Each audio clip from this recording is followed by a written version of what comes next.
Hello, welcome to the Bell Midnight. On this episode, we'll be giving you a comprehensive guide to self-mummification, as well as the history of the Winchester house. I'm your host, Joseph Michaels, joined by John Mack.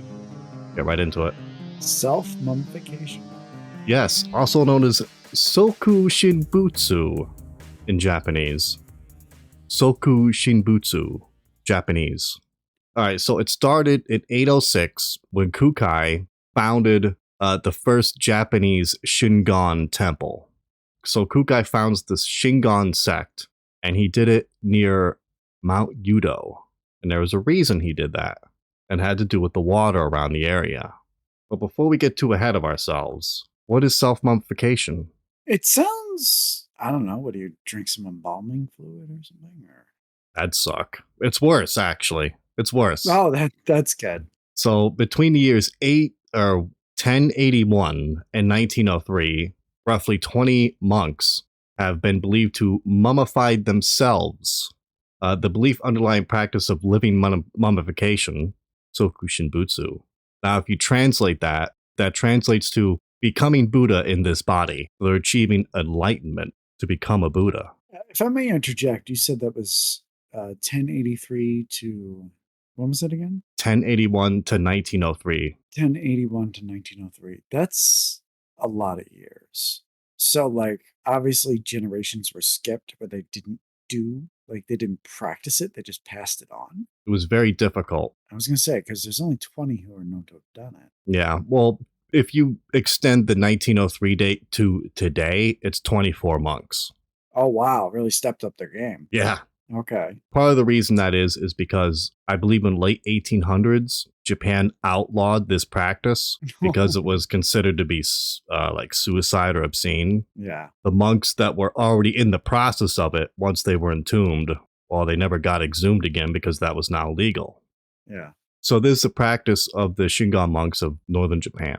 Now, it's not specific to that region. Obviously, there's other instances of mummification around the planet. So the Buddhist monks of China were doing this as well. I believe there's a famous monk in Thailand who wears the Ray-Ban sunglasses.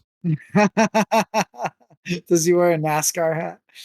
No, but he's got the Ray-Bans. Nice. And then obviously there's other mummies in Egypt.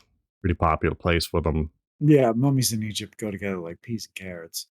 Where it all started was the first instance of this taking place in Japan, the monks' self-mummification, because they didn't go through the process the way like the Egyptians did, where once they died and basically all the surgery would be done to them. These guys did it to themselves. That's messed up. That's what's impressive about it. That takes a lot of focus and a lot of pain tolerance. A lot of pain tolerance, especially once you hear about how this process was done and how long it took. They're essentially drinking poison like half the time too. Jesus. So maybe that's why there's so few completions over that span of years.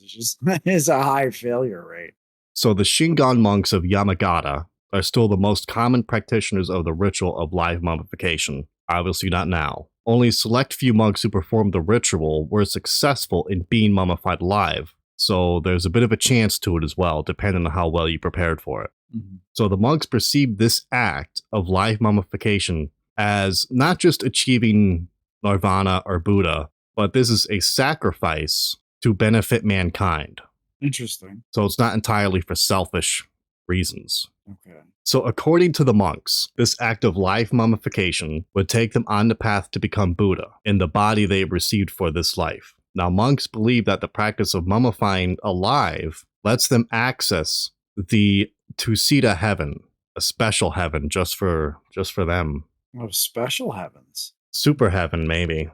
I didn't know you had to buy into the higher tier heavens. I believe that's like the Buddhist heaven, Tusita heaven, right? Okay. Who's the god there? Maita? Yes. Maita will call them back. But furthermore, their beliefs also suggest that the monks live in their afterlife in this Tusita heaven for 1.6 million years. That's a interesting number. So now here's the weird thing about that 1.6 million years. Depending on what source you look at, it varies a little bit, but it's always in the high millions like that. Okay. The beliefs with Sokushinbutsu also should suggest that the monks gained the powers for protecting mankind on our planet. However, the method of live mummification was extremely painful as the process took up to 3 years to complete. Oh, 1,000 days. So they would start, it would take them 1,000 days to complete it or more, because some monks would do the process 2 or 3 times, and it could take 10 years. okay. What were they doing for them 10 years? We'll get into that. Oh, this is going to be a Hellraiser horror show, isn't it? So the practice emerged as an inspiration from the monk Kukai, who I mentioned. Now, he was a 9th century monk, and he was the founder of the Shingon school of Buddhism in 806 when he founded it in Japan. Now, so according to 11th century accounts, Kukai, he did not die at all at the time of his death in 835 AD. On the contrary, he made his way into a tomb. He made his way into his tomb through crawling and entered a profound state of meditation. The account also states that Kukai would emerge again in almost 5.67 million years, at which point he will guide a specific number of souls towards salvation, as will all the other monks who completed this act of self-mummification. They would also be called forth from heaven to help guide and save mankind. It's a long time to wait. Who knows when they're coming? I'm not putting money down on it, but They could be here tomorrow. well, that's kind of falls short of that so many millions of years that Kuki was supposed to, come out of his old tomb there and be done with his meditation. I suppose the mummification was supposed to keep his body in a usable state. Yeah, because it amplified their holy power. Okay. Now, the thing about Kukai, when he set up the school, Kukai wasn't just a monk. He was well educated. A lot of people say he had the mind of an engineer. And he traveled through China studying and learning all of these things before he set up his school. Okay. So he wasn't a fool.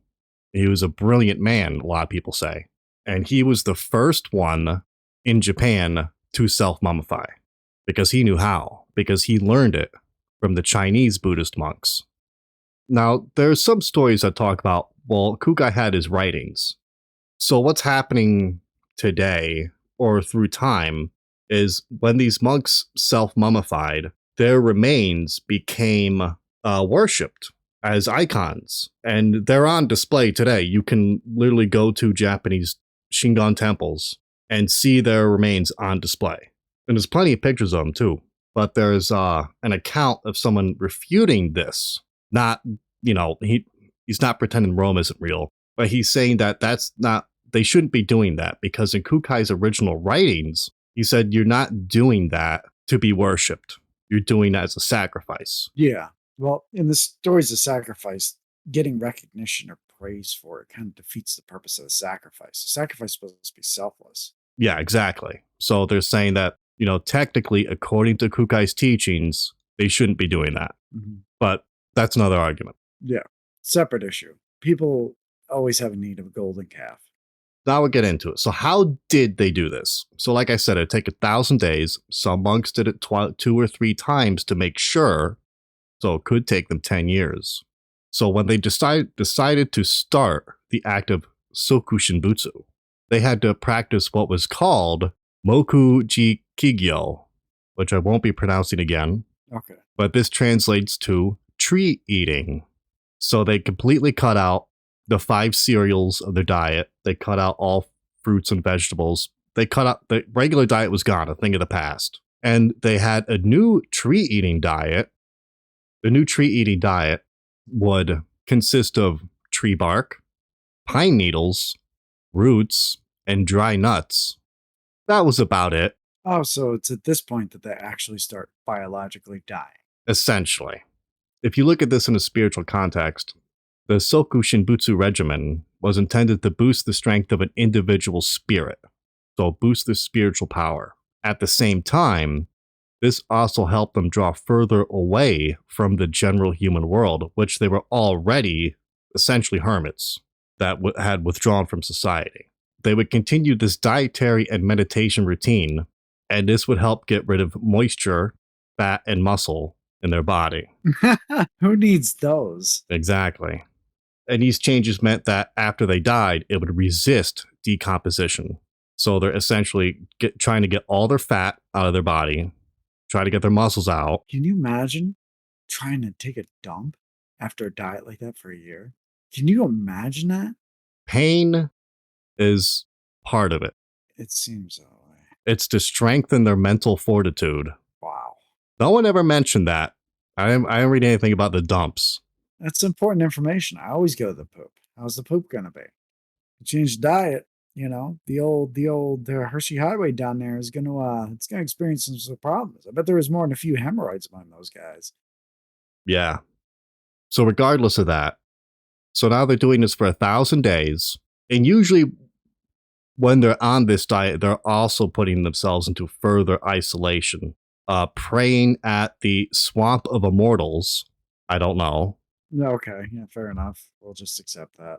It's a sacred area, I guess. Okay. And then they would be allowed to drink some water, a little bit, and it would be salty. So they would drink a little bit of this salty water. When they started to near the final days of their 1,000-day diet, they would start drinking the waters from behind Mount Yudo. Okay. And the reason was because the water had strangely high arsenic levels. Oh, Jesus Christ. And when Kukai founded his temple, he founded it near Mount Yudo, probably because he knew it had high arsenic levels. And I believe in Japan today, you're not allowed to use that water that comes from there or any kind of agriculture. It's a big no-no. Yeah. So while they're doing this diet, they're also engaging in all kinds of physical activity to help strengthen their mental fortitudes. Yeah, I mean, why not put extra stress on a body that's not really getting any protein? Right. Sure. So now they start drinking this salty arsenic water. Then they start making tea from the uwashu tree. And that tree is poisonous. Its sap is poisonous because it's known as the Chinese lacquer tree. So they're essentially lacquering their insides now, which would also cause vomiting, dehydrating them even more. It makes sense on the preservation level, though. It was so nasty and so poisonous that it would deter insects from trying to interact with the body after death. Holy crap. It would deter them off. That's wild. Yeah. 1,000 days or more. That takes a lot to keep insects off a body, man. It does. So now they've done 1,000 days of this pain. It's time for the final ceremony. Here's what they do. In the final stages of Sokushinbutsu, the monks are now locked in a tomb with an air tube and a bell attached. Either they're given a bell or a bell's attached to the tube and they got a little string. But it's this tight little tomb that is only large enough for them to sit down in the lotus position and meditate their last moments until they die. So the monk inside the tomb would ring the bell daily. That's why they were given a bell. He would ring the bell daily to indicate that they were still alive. Now, if the monk does not ring the bell, then the monk is assumed to have died in a state of meditation while chanting the mantra of Buddha. So after the monk dies, the air tube is then removed and the tomb is sealed. So if they're not dead yet, they're definitely dead. Yeah. Once the tomb is sealed, the second phase of the ceremony begins, where they leave them in their tomb for 1,000 days. Again, that number. Yeah, they love that number, don't they? And then they exhume it. And if the body is preserved, then they've achieved Buddha. If the body is not preserved, then they failed. But a stone is usually erected to honor them anyway, because, they were still a great holy man, regardless, right? And that's the process of Sokushinbutsu. And there's a lot of great stories that come from all the various people who've achieved Buddha through this practice. Well, I mean, how they're dead. Let me rephrase that. There's a lot of stories. If you look at the stories of the people who've done this, their life stories are very interesting. Oh, gotcha. Okay. That's what I'm trying to say. Their lore. Yeah, their lore is very good. And speaking of great lore, there was one monk by the name of Tetsumonkai, who is the ultimate Chad. Okay. I gotta have a smoke but you're gonna like this guy. Okay. I like a good Chad. Well, so far, now that we've talked about self mummification, how these monks have been doing it, how hard it is. I mean, what do you think of that so far? I think it's a level of ridiculous zealotry, but I think it is harmless. The only thing they only do it to themselves. So. Well, they're doing it to save humanity. Yeah, well, yeah. They're making the ultimate sacrifice here. I worry about humanity has such a tenuous grip on existing that they require this. I don't know. I just doubt, but not definitive. These guys are, obviously wrong or whatever. You know me. I don't like to ever give something 100% to the negative. It's interesting because part of it was said to be a shortcut to achieve nirvana in one lifetime, whereas normally, like Buddha or Buddhists believe in reincarnation, and you can't really achieve Buddha or nirvana in one lifetime. You have to go through cycles and these cycles of life. Whereas I can't Sokushinbutsu. I gotta look at it every time. Sokushinbutsu is considered to be by some a shortcut to do this.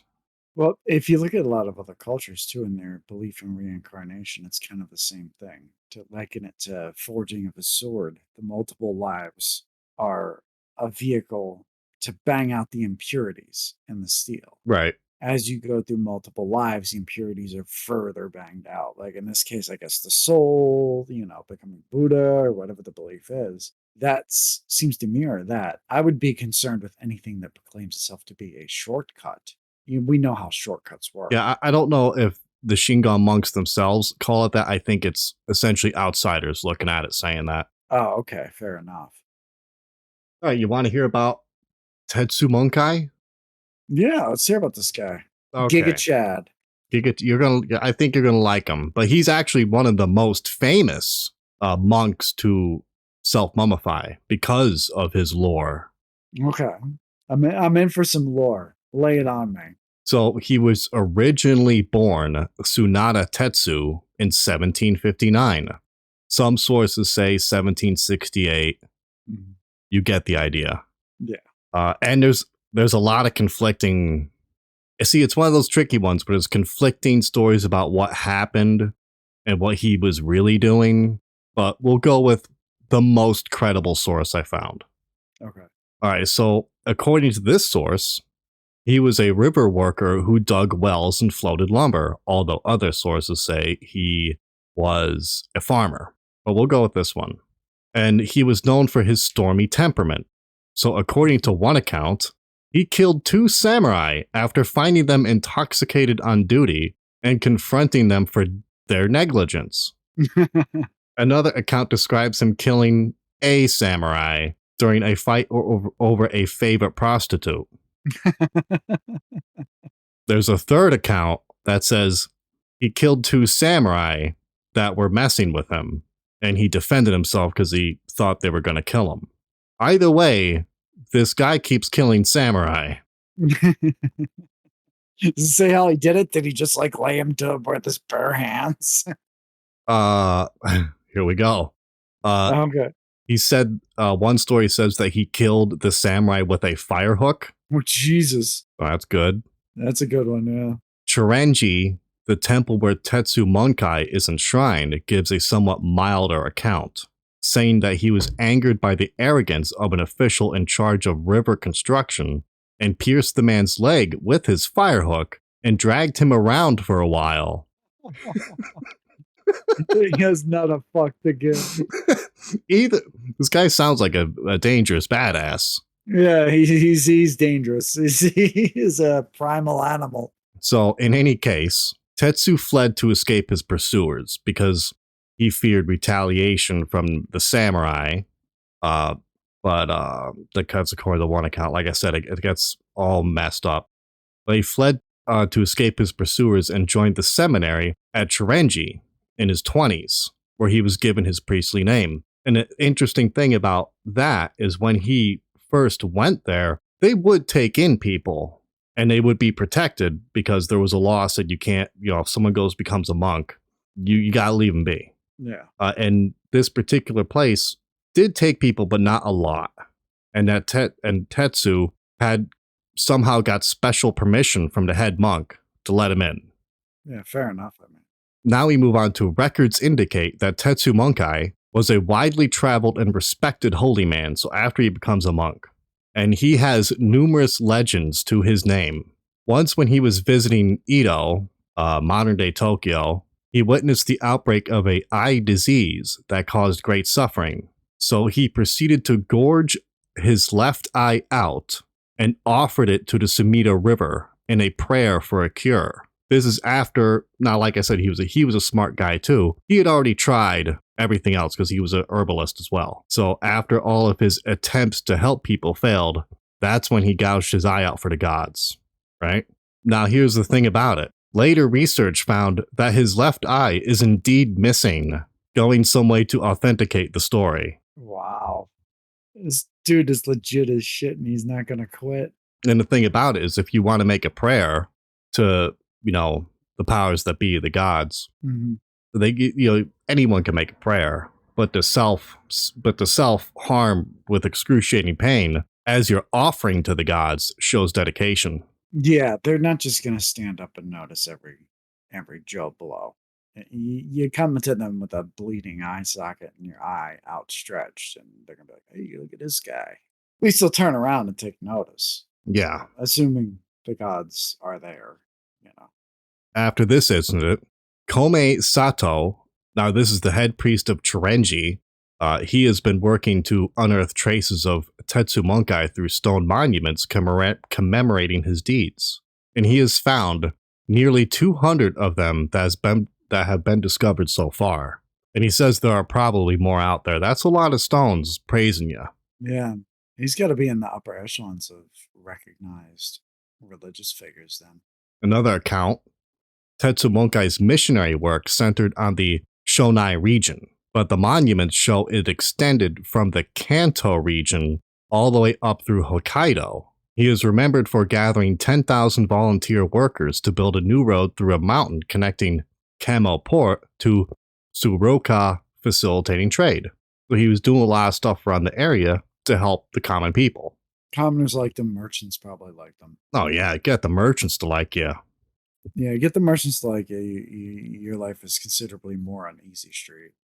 He left an enduring impact on many people at the time, yeah. And so a researcher says, Kome Sato, said there are festivals that continue to this day in that area based on Tetsumonkai's teachings.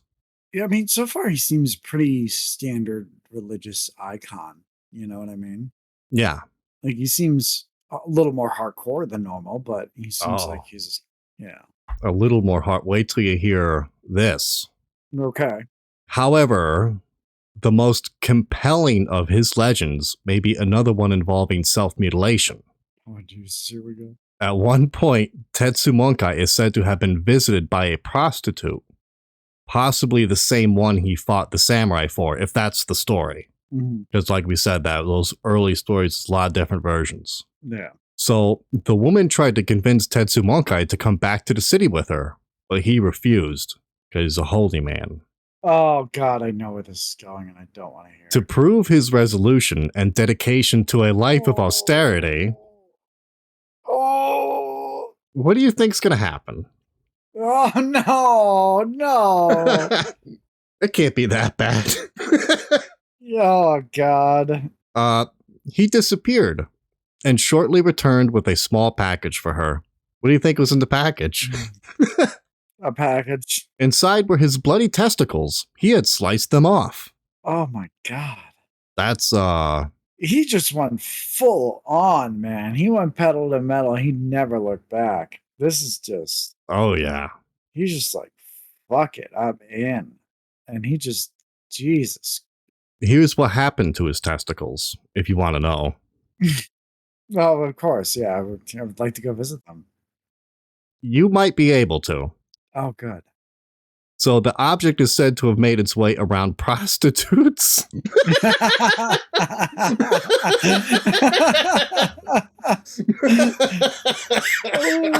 What? Everybody just needed a look?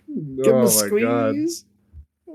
So it said its way to make around prostitutes of the local pleasure quarters as a good luck charm, Oh, so people were keeping them. okay. Eventually, they were sent to Nangakuji Temple in Suroka, where it was preserved as a relic, adding weight to the legend. How do you think it added weight to the legend? No, because they were big as boulders, I guess. I don't know. Well, here's what happened. When researchers were examining Tetsumonkai's body, Oh, no. the genitals were indeed missing, Oh, what are you doing, bro? What are you doing with your life? becoming Buddha. It's so awful. And the most relevant question out of all of this is, so when do you think his testicles saw more prostitutes? While they were attached or after they were disconnected? Oh man, I don't know. It's probably neck and neck race. That one might be a photo finish. Yeah. Oh, we have more about the testicles. Tetsumonkai's blood group is B. He has a B blood group, which was also the blood group of the scrotum found in Nangakuji. According to a past scientific research, academics at the time concluded that it was highly likely that the dried testicles belonged to a man who endured extreme physical abuse in the name of ascetic training before being entombed at the age of 71. That's him. Okay. So when Tetsumonkai decided to perform Sokushinbutsu, before he started it, he had said to his followers that he had seen a premonition of his death. So he probably started the process before he told his followers because he was already practicing it. Yeah. And now, according to temple literature, he thought, as long as I have a body, even if I work myself to the bone, I can still bring salvation to mankind. But if I die, I can't. In order to continue bringing salvation to mankind, I must leave my body in this world and become a Sokushinbutsu. So he did it to help mankind, because that's the belief, right? Okay. So before the final ceremony, he got together with a number of his disciples. They had a large banquet. I imagine he didn't have anything Yeah. other than arsenic and Chinese lacquer. Yeah. He spent the most of it in the bathroom trying to pass something. They joked around, and he remarked it was great to enter Yujo surrounded by so many happy people. Mhm. The next day, he entered the inner temple of Chirenji, where he would attain nirvana. There was a hole dug in a clearing, and a coffin was placed inside his little box. Tetsumonkai stepped down into the hole and sat in a meditative posture. He held prayer beads in one hand and a bell in the other, so he was holding his bell. So there was no string. He was actually holding like his own little cowbell or something. Yeah, so he had his own bell. Okay. The coffin was then sealed while he rang the bell, praying, and a tablet detailing the event was erected. It is said that he used all of his strength to speak to those that surrounded his tomb. He took a deep breath and spoke his last words to his disciples. To all those who prayed for me, I won't let you down. That was it. After his death, the body was removed and it was dried, and researchers found this to be accurate as well. That after he died, it was dried using candle fires and incense smoke, and then it was reinterred to help preserve the body. And that was it. The mummy did suffer serious damage through the years, but the monks tried to repair it. But here's the interesting thing about someone who is self-mummified. If you look at Egyptian mummies, when the pharaoh dies or whatever, they're opened up, all the organs and soft tissue are removed, the brain is removed, they're then usually filled up with natron and let to sit and dry out for however long. The interesting thing about monks performing self-mummification is when researchers have examined them, their organs are still in them. Their brain is still in them. They haven't been worked on by anyone. So this process really is self-mummification with organs and brain, all that stuff intact. It seems like it's a more afterlife functional. Like if you need to use your body, like I was marveled at the Egyptian process because it's like, oh, you're gonna use your body to walk around your tomb after you die. Yeah, you're gonna do all this stuff, but like you don't have any organs, you don't have any of the mechanical parts. It's like having a watch with no hands in it. It's like it's It would be useless. Yeah, they'd put the organs in jars, wouldn't they? And they put them in Yeah. your tomb with you. Yeah. So like, how the hell are you going to use the body? At least like, at least in the spirit of just adhering to basic mechanics. Like obviously there's a million different problems with walking around in some mummified body. But at least like the organs are there. So in some kind of fantastical, magical mindset, the equipment is there to do well, almost all the equipment is there to do stuff with. If Buddha wants to bring you back to life, or Buddha wants to raise you from the dead or something like that, or you never really died and you're getting put back in your body, I mean, it just makes sense to have less work for the poor guy. Yeah, it's really interesting. I think I'm gonna do that. Oh, okay. Yeah, you enjoy your pine cones. I got a question too that follows up in the entire thought process behind a lot of these self mutilations and shit like that. The human species is a species that exists as almost an anomaly on this planet. We are in the top percent of the percent in all of our senses and our abilities. Hmm. And when it comes to brain power, we're far and away just light years away from anything else.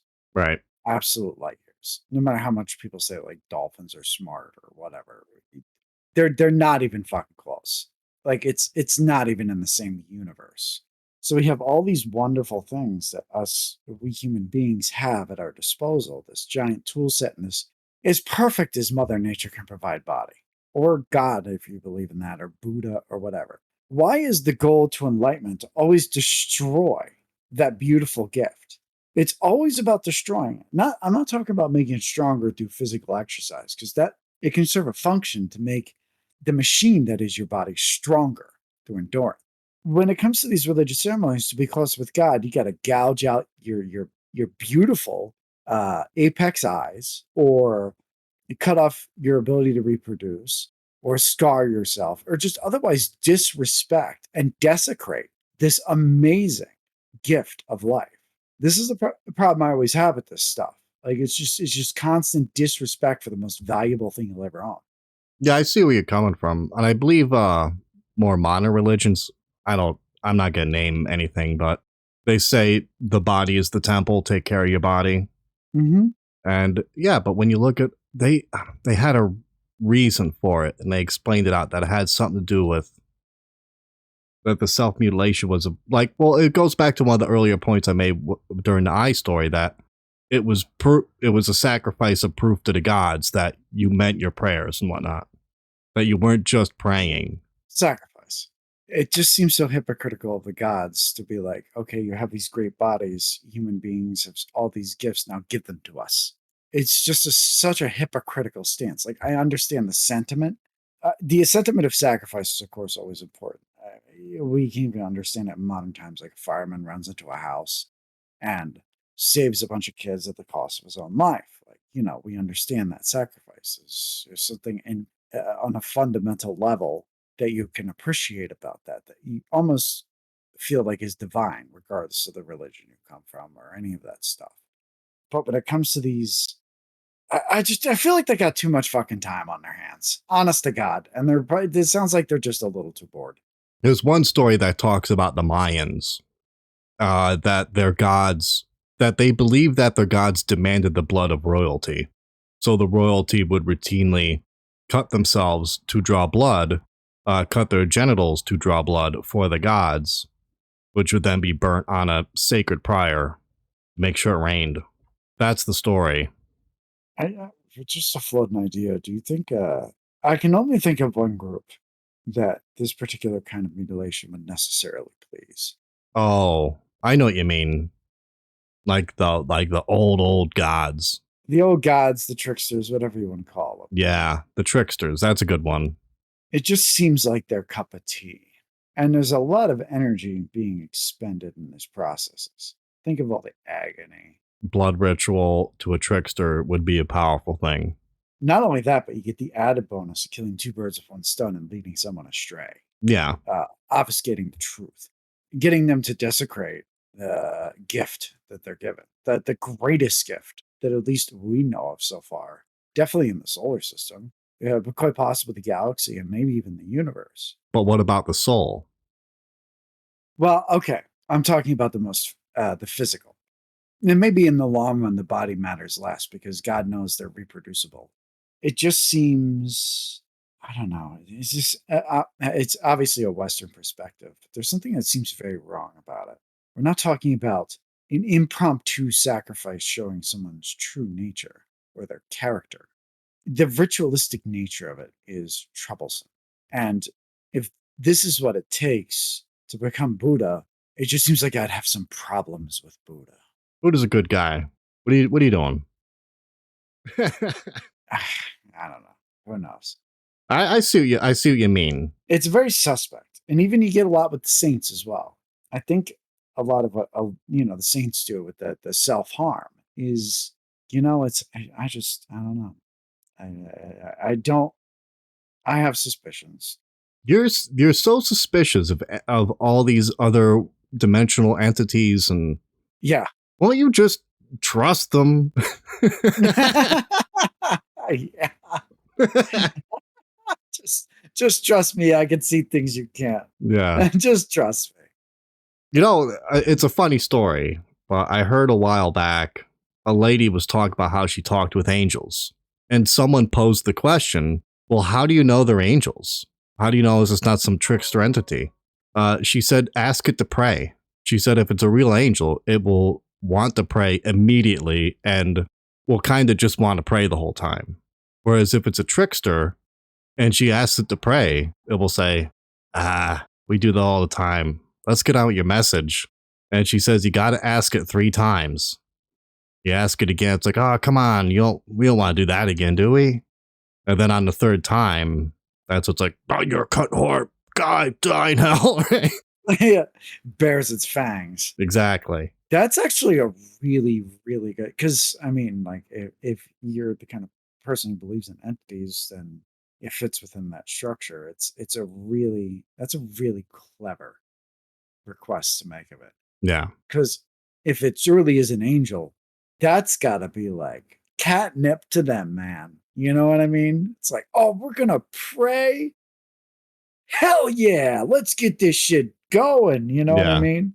Yeah, she said if it's an angel, it's like, okay, yeah, let's pray. I'll lead. And then once it starts getting into the whole pray thing, it's hard to get to stop. And you're like, all right, well, hang on here.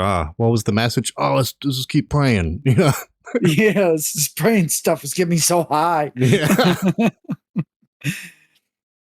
But yeah, that's actually really smart. Yeah. That's incredibly smart. So what was the results? That was the woman who said that she talked to angels. That's what she said, or that was somebody who suggested to the woman who said she talked to angels. That's what she said that they would do. Oh, okay.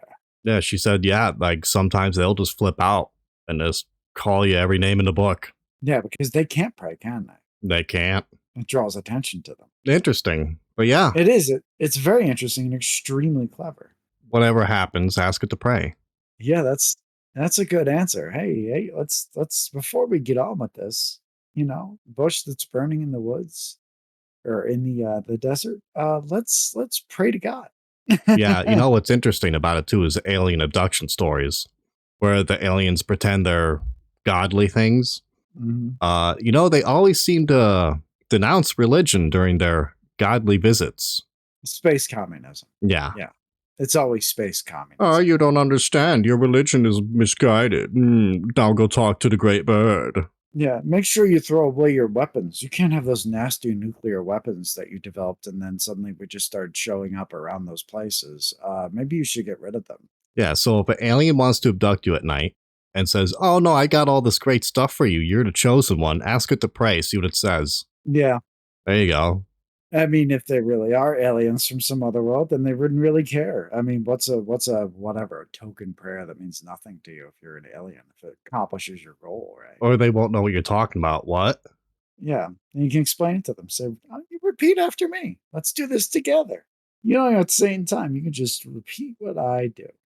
It's a very good test for those who believe in these elements, of course, but nevertheless, it's really clever. It's really, really clever. But yeah, that's the story of self-mummification, the Mega Chad Tetsumonkai. I'm stripping away his Chad status. I'm sorry. Can't do it. Chads don't cut off the junk. Maybe he's Sigma. Maybe he's a Sigma guy. let's, let's pull out our classification chart and we'll see where cutting off the junk falls on the old scale. Or maybe it's one of those random things that's not listed. We'll have to spin the wheel. Spin the wheel. Yeah. Great. I was thinking you were going to hand me a Giga Chad who's like, some monk who's going around banging broads, having 1,000 kids, Oh, yeah. getting in fighting dudes, fighting around the world like Russell Crowe. So moving on, what do you got coming up? You got Winchester Mansion histories here? Yeah, basically just the cool oddness of the Winchester house and a story about basically Sarah Winchester. She's actually, after researching this story, my respect for her kind of went through the roof. She just seemed like a really nice woman. And I felt really bad for her with everything that went down. But the house is cool and it's enormous, but it's not, and that's with it being not even as big as it used to be. Like it had more, it was much taller than it is now. Oh, yeah, yeah. Yeah, all right, we'll get right into it. So I wanted to talk about the Winchester Mansion. Not that it hasn't been done to death in other shows, but I find the place kind of fascinating because there's the alternate thing to it, which is placing your trust in people who say that they're experts in a particular field. We'll get to that eventually, but the Winchester house is owned by Sarah Winchester. She was the heir of the great Winchester fortune. I'm sure everyone's familiar with the Winchester rifle. Yeah, the rifle that won the West. Sarah, of course, came into the family later, but the house itself has been recognized as a modern marvel. I do believe it's still the biggest home in the United States, and for a very long time, until I believe the last 20 or 30 years, it was the biggest home in the world. Absolutely enormous. Yeah, especially considering the kind of money that like Middle Eastern princes will put into their palaces. For a Winchester to be the biggest home in the world for that long, that's impressive. Yeah, it was. But it is there's no small amount of money in the house too, because you have to remember how pivotal the Winchester Company was and just how much business they were doing back then. Yeah. The house itself actually started as a very small farmhouse on a piece of land that was purchased by Sarah Winchester. But the events that took place before that, on September 30th in 1862, Sarah married William Winchester. He was the son of the original manufacturer of the Winchester repeating rifle. They had a single child after their marriage. Her name was Annie Pardee Winchester. She did not last past a month, though. She died a month after her birth due to something that's referred to as marasmus.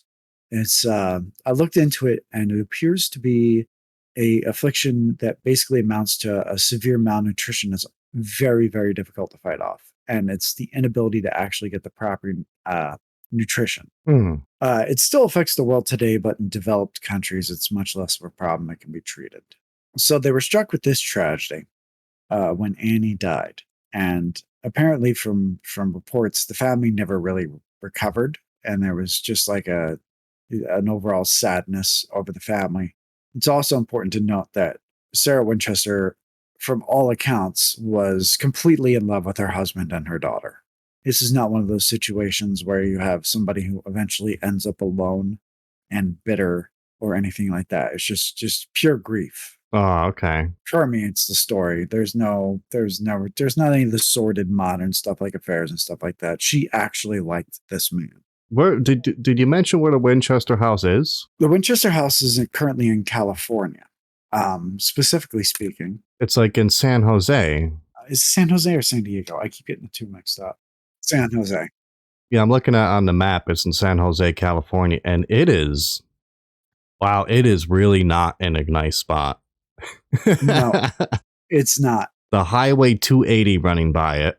Yeah. Across the street, those looks like some commercial. There's a lot of commercial next to it, and then it's not. It doesn't appear to be in the nicest neighborhood. Well, that's the funny thing too, because the neighborhood it's in was nice. That used to be all farmland before, it was developed into what it is today, which I'm sure is a hellhole. Yeah, But yeah, that's interesting. yeah, it's in San Jose, California. Once farmland, and this being starting out as a small farmhouse, it's been heavily developed, almost as heavily developed as the house itself. I encourage anybody who's interested about the house to look it up and see some pictures of it. And keep in mind, it's missing 2 stories now. Really? Yes, I'll get into that as well. But there were 2 stories that were basically lopped right off the top for various environmental reasons. But after the death of Annie, 15 years later, William Winchester died of tuberculosis. As you know, tuberculosis was no laughing matter during this time. It was absolutely devastating. Getting tuberculosis was horrific. Yeah, it was basically a death sentence. Yeah, I mean, there are people who lived through it, but it's some rough stuff. It's not like the common cold or flu is today. It was actually a real deal. So after her husband's death, Sarah Winchester inherited more than 20.5 million. This is 1881. 1881. I can do the math on it real quick. I've done it for you already if you'd like it. Oh, okay. So in today's terms, that would be $496,344,828. That's as of 2016 was the last quote I pulled up for it. Almost as wealthy as Epstein. Lived a lot longer though. Yeah. Probably because she kept to herself and there wasn't really any weird. Never mind. So anyway, so she had 50% ownership of the Winchester Repeating Arms Company. This gave her an income of $1,000 in 1881 money per day. Wow. Today, well, in 2017, that number was $23,000 a day that was just rolling in. That's pretty good. Yeah, that's, I could live off that.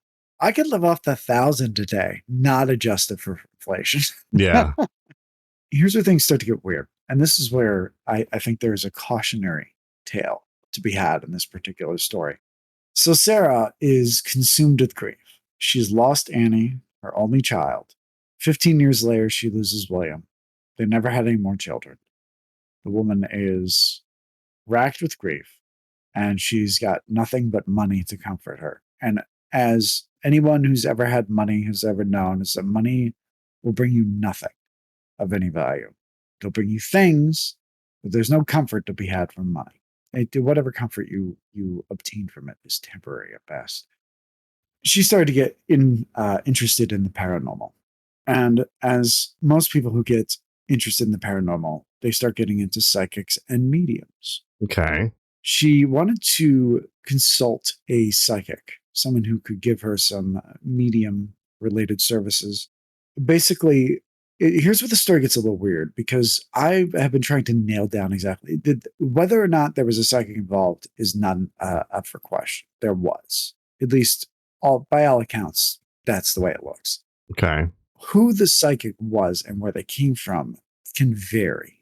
And that psychic's name was Albert Einstein. And then, Albert Einstein, who proceeded to invent the Gatling gun, and he descended to heaven on the 3rd day after his death. No, supposedly this was a psychic from Boston. That's the most frequently heard account of it. Okay. So is he a famous psychic or? Well, that's the thing. Like, I can't imagine he's too famous, but then again, I'm not sure what the fame level of psychics during that time was. Like, there are very few people who are in the whole paranormal field that have a name that would be notable. Yeah. So, I mean, she's looking for a psychic mid 1890s. Right.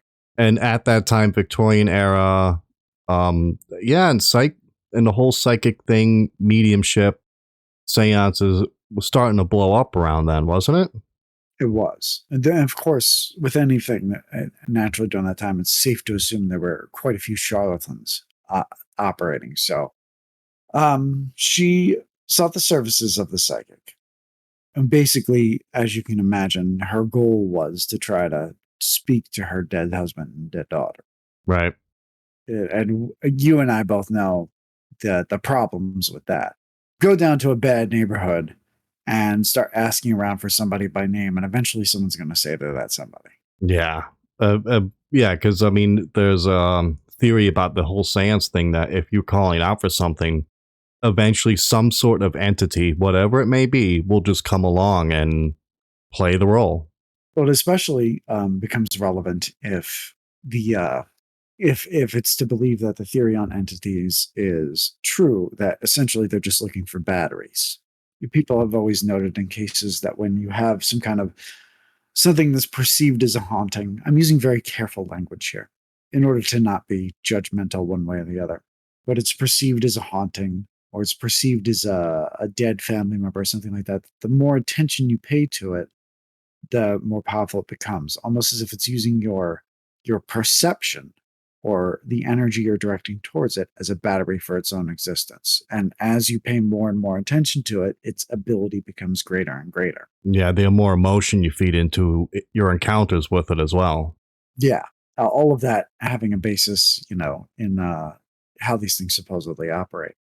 So she sought the services of this psychic, apparently likely from Boston. And the psychic is, like I said, not really in dispute. The location and the identity is. So they did their thing. They did their seances and everything that she wanted to do to try to communicate with this. The psychic then proceeded to tell her that there was a curse upon the Winchester family. And this curse existed because the guns they had made had taken so many lives. Right. So apparently, the afterlife doesn't believe in personal responsibility either. The psychic told her that the spirits of those killed were seeking vengeance, and that in order to save her life, she had to build a home for them. And it had to be a home that would never be finished to further accommodate the ever increasing amount of spirits. She was told that the home had to be situated, and I'm quoting articles on this, where the sun sets. So naturally, keeping to the United States, that's going to lead you to the West Coast. Right. She purchases his farmhouse and starts renovating and building. This all happened in 1884, so very short order after the 1881 death of William Winchester. And she starts building this home. She employs teams of contractors who are 24/7. I'm sure they worked in shifts. Nobody can work 24/7. But at any given time, at any point in the day or night, there's somebody working on this house. This farmhouse is being renovated. Floors are being added on. It's getting bigger and bigger. The house became known after a while for people who entered it and for the workers who were there that it had numerous traps, fake exits. There were hallways that go nowhere. There were doors that, when you open them, lead to the open air in a straight drop. Yeah, I heard it was built in almost like a maze, like a tricky maze. Yes, there were even some mirrors used in places. There was only, they say that only Sarah, because there were teams of contractors working on the home, that only Sarah truly knew how to navigate the house. It was full of these kind of traps. The house itself, at its apex and its largest, actually became 7 stories tall. Yeah, I heard also that the reason it was built like that was so she could avoid being captured by the spirits or confrontations with them. Yes. There were so many rooms. And actually, here's some statistics if you really want to get a feel for the scale. It's estimated, and I'm pulling this directly from an article, that approximately 20,500 US gallons of paint were required to paint the house. It was a 24,000 square foot mansion. There were roughly, because it was ever changing, 161 rooms, 40 bedrooms, 2 ballrooms, 9 kitchens, and a very interesting seance room, which was very plain and blue. There were also 47 fireplaces. They estimated over 10,000 panes of glass, 2,000 doors, 52 skylights, 2 basements, 3 elevators. It was also pretty modern for its time. There were a lot of amenities in it. They had steam and air force heating, modern plumbing, telephone, of course, dumb waiters. The lights were electric. I would imagine with something that size, they would have to be. You can't candlelight a house of that size. It would take all day to get them all lit, and then it'd be time to put them out. Yeah. It had its own gas manufacturing plant and push button gas lights. Now, it had its own annunciator that allowed her to summon her servants, like an intercom system, and indicate where she was in the building. Yeah, I just did like a generic little measurement diagonally across the house's footprint. Mhm. So it's not perfect. And it comes to 380 feet. A big house. That's a big house considering a lot of it's not still there. Yeah. Now, the reason a lot of it's not still there is because in 1906, there was an earthquake that did significant damage to the house. Basically, the top 2 stories were completely chopped off out of the building. They became so damaged that it was, you don't want the thing to fall down and tear the house down around them. Throughout her entire life at the house, those contractors continued to work and add rooms. They were basically permanent employees. Yeah. So we have this house. It's getting bigger and bigger. Supposedly they confused the spirits. It certainly confused the people. And it's got all the modern amenities that would be required that you could want. And of course, with any building or structure of this size, you start to get stories that start to happen. There were a couple of notable things, a couple of notable hauntings that over the years people had said have been taking place. So over the years, and a lot of this happening after Sarah had departed and had become more of a tourist attraction, staff and visitors reported weird encounters, footsteps constantly, banging doors, mysterious voices, something running across the rooftops. That was a real common one. And something with substantial weight. We're not talking about swirls or some crap like that. So a real thuddy footstep across the ceiling. Yeah.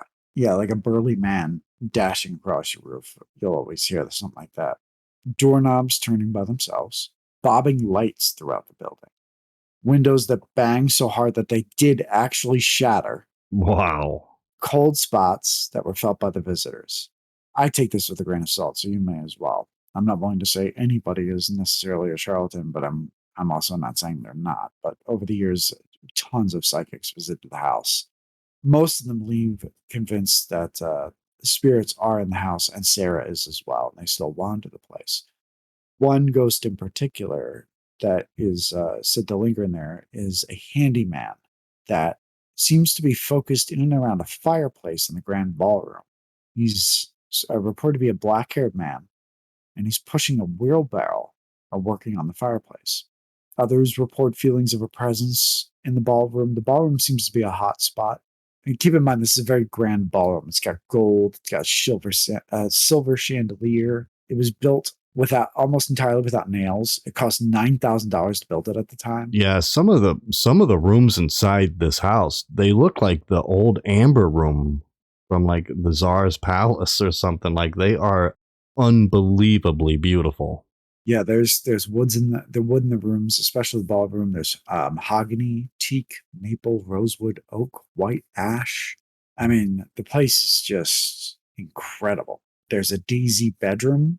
It's called that because it has a daisy theme in it with stained glass windows. That's said to be haunted.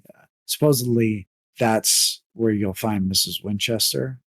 Supposedly, that's where she was trapped during the San Francisco earthquake of 1906 that knocked the 2 top stories down. Oh, They say they hear heavy sighs coming from the room, a dark figure, cameras malfunction, any photos people try to take in there supposedly show a white rippling mass, although I have not been able to pull up a picture of said rippling mass. So you couldn't find the picture of the rippling mass? exactly. Did you type in rippling mass in the image search? I did, but I just kept getting these pictures of this fleshy things. I just kept getting fan art pictures of furries. Yeah, exactly. I don't. There's a hall of fires that's called that because there's several fireplaces, and it's supposed to be another hotbed. There was a guy who was working to restore the place, and he was on a ladder, and he felt a tap on his shoulder. No one was there. He turned back, and he felt a hand pressing against his back. No one there. And then GTFO. There's supposed to be one in the basement. That one's got a name. His name's Clyde. Clyde's in the basement. Yeah, he's near the old coal chute. Gotta shovel that coal. Clyde's got to do his job. I admire their work ethic. I'll tell you that. Now there is alternate view of this. See the house. So the house when Sarah Winchester died on September 5th, 1922.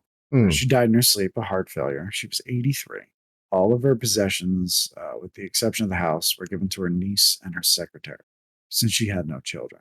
She made, apparently, it states that there was no mention of the mansion in her will. And the appraisers, they considered the house worthless for, I'm sure, what people will consider many obvious reasons. There was the damage by the earthquake, the unfinished design, the crazy nature of the design. Yeah. It was sold at an auction for a local investor for $135,000, and it was leased to for 10 years to John and Mamie Brown, apparently, who purchased the house. And in February of 1923, 5 months after her death, it was open to the public as sort of a museum and an oddity. The first tour guide of the place was actually Mamie Brown, co-owner with it. Today, it's different. It's owned by Winchester Investments LLC. They still run the tours. Now, the alternate view of what's going on in the house is interesting, and it's a logical take on it. Due to all of the reported hauntings, there's a particular book that's out by a Mary Jo Ignafo. It's called Captive of the Labyrinth. It's specifically a book written about the house. And she asserts that these stories are nothing more than a marketing gimmick to drum up interest in tours and the property in general. Oh, okay. And a lot of them, she says, are rumors that are fueled by jealous neighbors. And that was another thing I was thinking about during my time researching this. This must have been very interesting for the neighborhood. And by interesting, I mean irritating for this house to being constantly built Yeah. and becoming bigger and bigger and bigger and bigger and bigger. I can't imagine the neighbors are happy with this place. Never ending construction just across the street. Exactly. And when the 1906 earthquake happened, when she decided that the top two floors had to go, she decided that instead of going up, she was just going to have to start building out. Now she owned a sizable piece of property, but the house was starting to grow, on a horizontal line rather than a vertical line more. Right. So a lot of size is being added on that way. But anyway, so one of the things that's, at least as far as the story go, completely accurate is the seance room, also otherwise known as the blue room. It was a pretty weird room. The seance room had one entrance, and I don't know how this works, so bear with me. All right. But given the nature of the house, I'm not surprised that this is indeed somehow a thing. Maybe a doorknob doesn't exist on the other side. But there's one entrance and three exits. Weird, right? Yeah. It's including a door that leads to a 10-foot drop into the kitchen and another that opens up into a small sink. Now, apparently, according to the stories, Sarah Winchester retreated to the room every night, and it was between midnight and 2 a.m. No one else was allowed in, ever, for any reason. It was her room. You were not to be found within that room. A lot of stories about whatever went on there, but it was indeed known as the seance room. So apparently, whatever that psychic had gotten involved in, she had kept up. Yeah, whether or not there was any real hauntings going on, it does appear that at least Sarah believed that due to the construction of the house.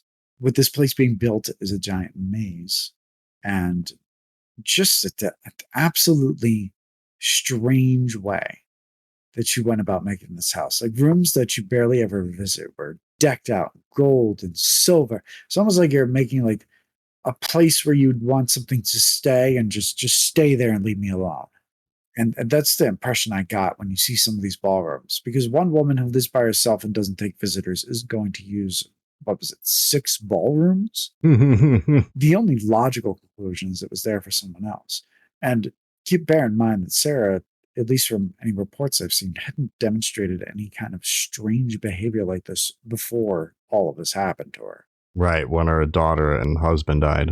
Exactly. And after the psychic tells her about the Winchester curse. Exactly.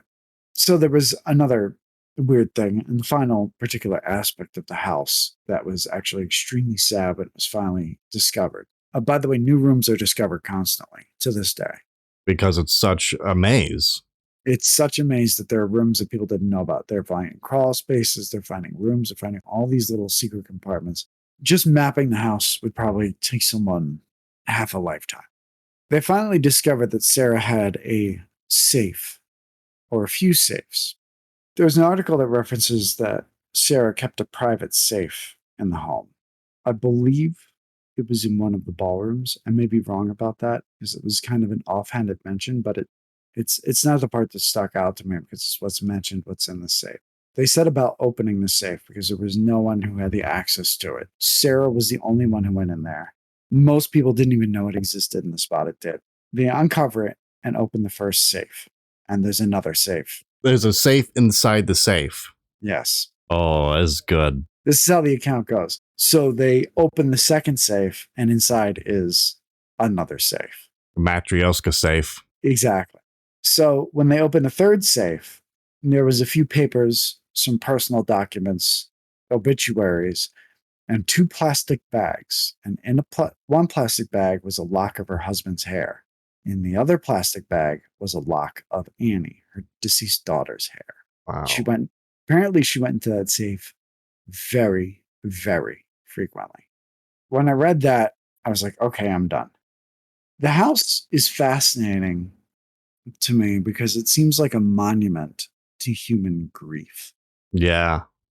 Whatever nonsense or not nonsense that she had gotten from the psychic was secondary and almost irrelevant. I mean, sure, it spurned the construction of the house, but really what you have at the base of this monstrosity, I mean, it's beautiful, but it's a monstrosity, is the way people will cope with their grief.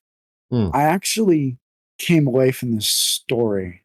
By the way, she never remarried, never dated, never did anything of that. She was completely lost in the grief of her daughter and husband. Yeah. I came away from the story actually being very impressed with this woman.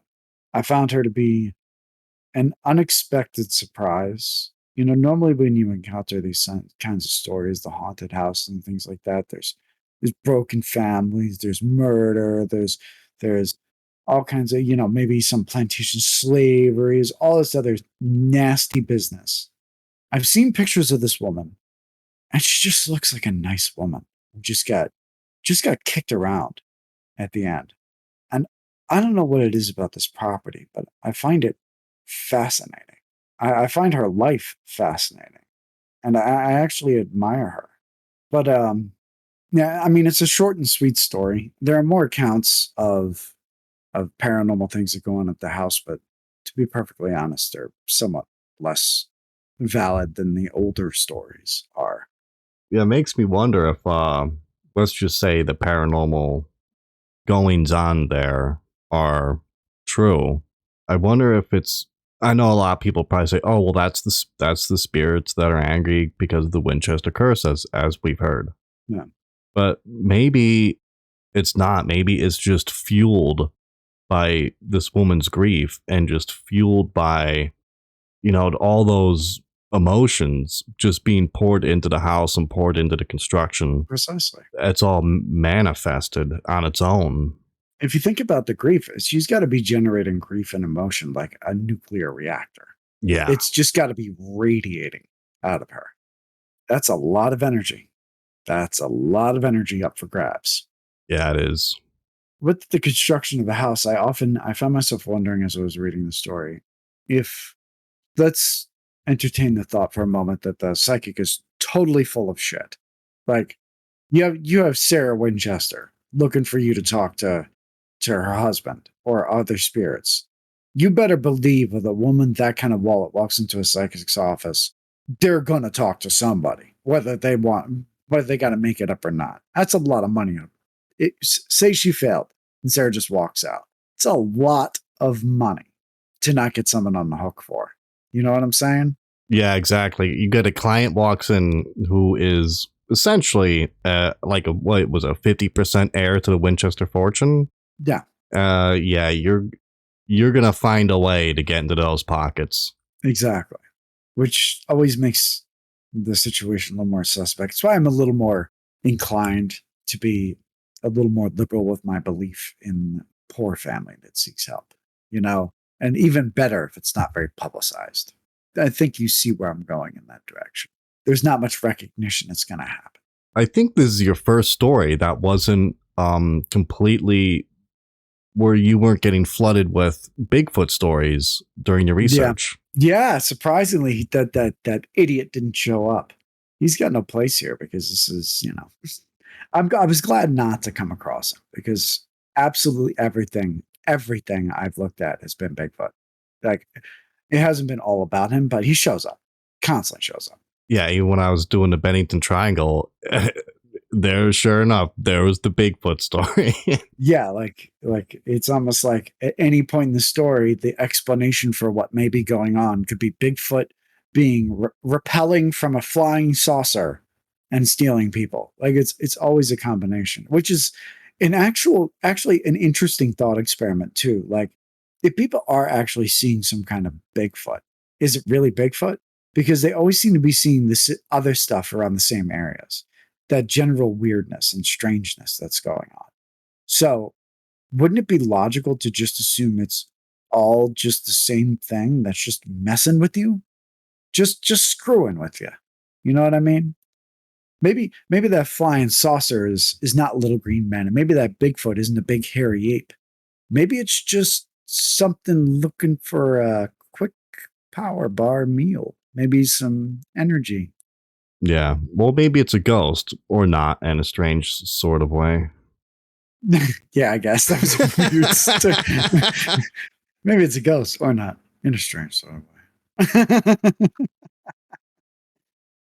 But this house definitely had some weird rooms as I was looking through some of the videos, and I'd encourage anybody to go online, look at some of the videos of the walkthroughs, look at some of the pictures, because these rooms are both chaotic and deliberately designed. There's some really weird stuff, and it is designed absolutely deliberately to confuse and get you trapped in it. Yeah, I'll try to post some pictures of the interior in the show notes That'd because be some of awesome. the interiors are gorgeous. Oh, it's absolutely a beautiful property. Everything about it is absolutely breathtaking. The place is amazing. It's just Swiss cheese. I can't imagine when I had 2 more levels on it. It must have been Yeah, oh incredible. my God. Back to my earlier point before we conclude the show, if the psychic was completely bullshitting poor Sarah and capitalizing on her grief, and there was no spirits chasing her, which I'm not going to say which way I believe or not, but I'm inclined to give it some space in my head to think about it. And she starts constructing this place with the idea that this is going to ward off spirits and trap spirits.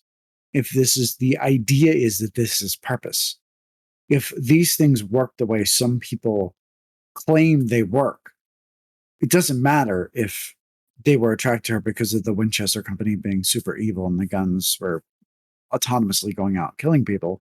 She's building a beacon.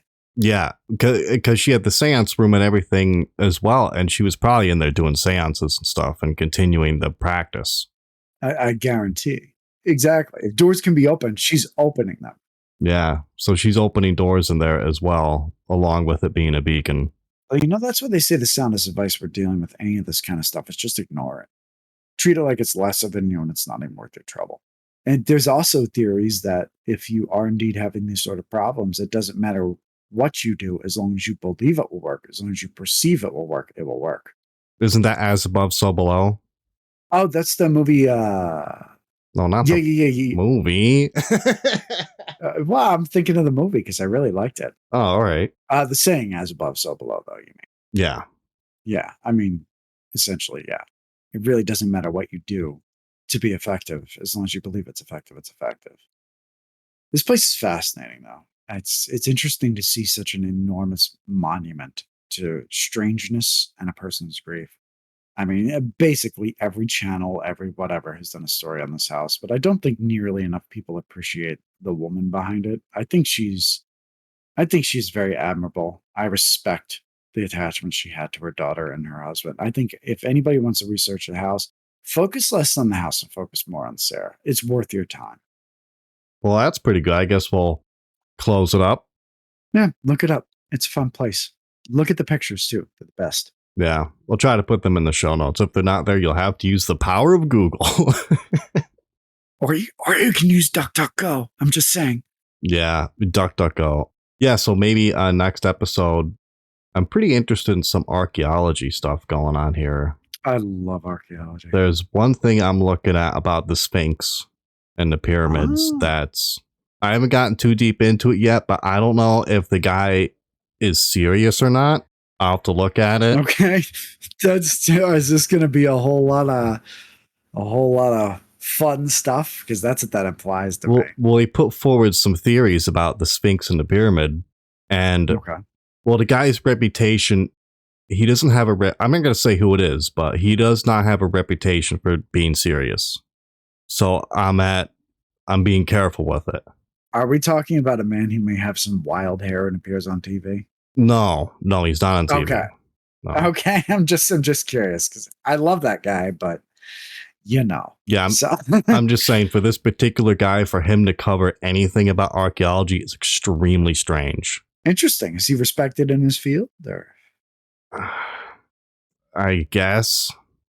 Or we're going to delve into the question, did ancient India have flying saucers? Yes! Yes, they did. Mystery solved. Look, there are pictures of them flying buildings around. So I guess.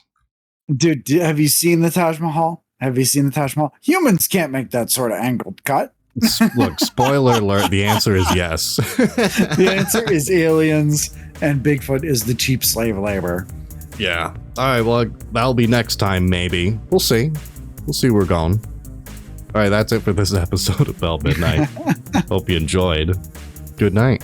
Good night.